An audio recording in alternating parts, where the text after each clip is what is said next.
We provide you the platform to turn your dreams into reality.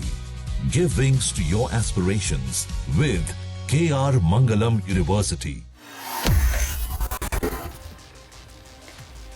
अपनी शर्तों पर अड़ा ईरान, क्या है फ्रोजन एसेट्स? तो आपको बड़ी जानकारी दे दें कि इस युद्ध के बीच ईरान एक बार फिर से यूएस के खिलाफ अपने जिद पर अड़ गया है और वो जिद है हमारे फ्रोजन एसेट्स को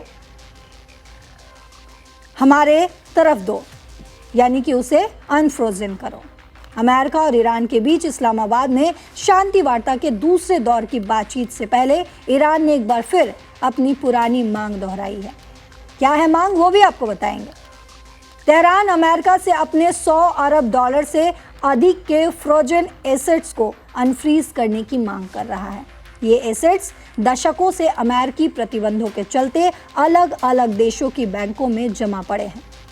जब किसी देश की सरकार, अदालत, बैंक या फिर अंतर्राष्ट्रीय संगठन किसी व्यक्ति, किसी कंपनी या किसी दूसरे देश की संपत्ति जैसे कि बैंक अकाउंट, पैसे, शेयर या बॉन्ड को अस्थायी रूप से जब्त कर लेता है या इस्तेमाल करने से रोक देता है तो उसे फ्रोजन स्टेट कहता है।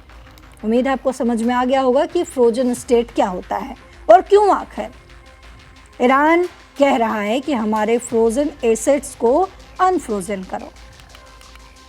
आपने कई बार फिल्मों में भी ये देखा होगा कि किसी के अकाउंट को फ्रीज कर दिया गया, यानी कि अब वो अपने अकाउंट के पैसों को इसका इस्तेमाल नहीं कर सकता। बस वही ईरान के साथ हो रहा है। और इस युद्ध के बीच जहां युद्ध विराम की बातचीत चल रही है, तो वहीं अब एक बार फिर से ईरान अपने जिद पर अड़ गया है कि हम तभी कुछ सुनेंगे जब हमारे फ्रोजन एसेट्स जो है उसको अनफ्रोज किया जाए। इसका मतलब है कि मालिक उस संपत्ति को इस्तेमाल कर सके, बेच सके या फिर ट्रांसफ़र कर सके।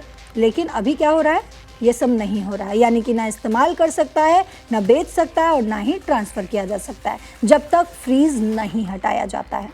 ईरानी संसद के स्पीकर मोहम्मद बघेर गालिबाफ ने बातचीत शुरू होने से ठीक पहले एक्स पर लिखा कि किसी भी बातचीत से पहले फ्रोजन एसेट्स को रिहा किया जाना चाहिए। ईरान के मुताबिक ये फंड मुख्य रूप से तेल निर्यात से प्राप्त हुए राजस्व हैं, जिन पर 1979 यानी कि 1979 की इस्लामिक क्रांति के बाद अमेरिका ने बैन लगाए थे।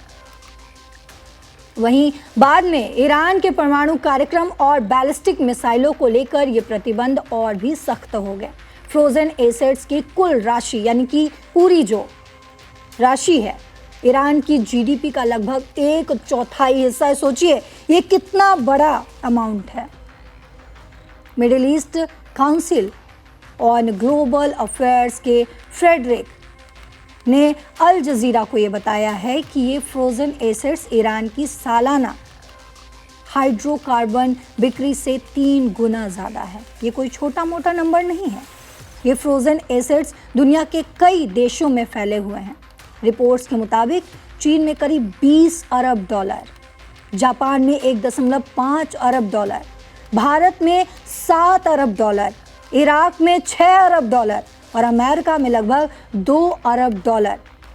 यही नहीं रुकते हैं, और भी है, और भी बताते हैं आपको।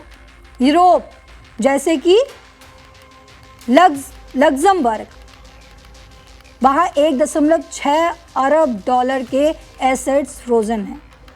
इसके अलावा कतर में दक्षिण कोरिया से ट्रांसफ़र किए गए 6 अरब डॉलर भी है, जो 2023 के कैदी विनिमय समझौते के तहत कतर पहुंचे थे, लेकिन बाद में फिर ब्लॉक कर दिए गए। ईरान की अर्थव्यवस्था इन प्रतिबंधों से बुरी तरीके से प्रभावित हुई है और अभी भी प्रभावित है, और इसीलिए ईरान जिद पर भी अड़ा हुआ है कि हमारे फ्रोजन एसेट्स जो हैं उसको अनफ्रोज करो। इससे देश में महंगाई बढ़ी, रियाल की कीमत गिरी और बुनियादी ढांचा युद्ध के कारण क्षतिग्रस्त हुआ।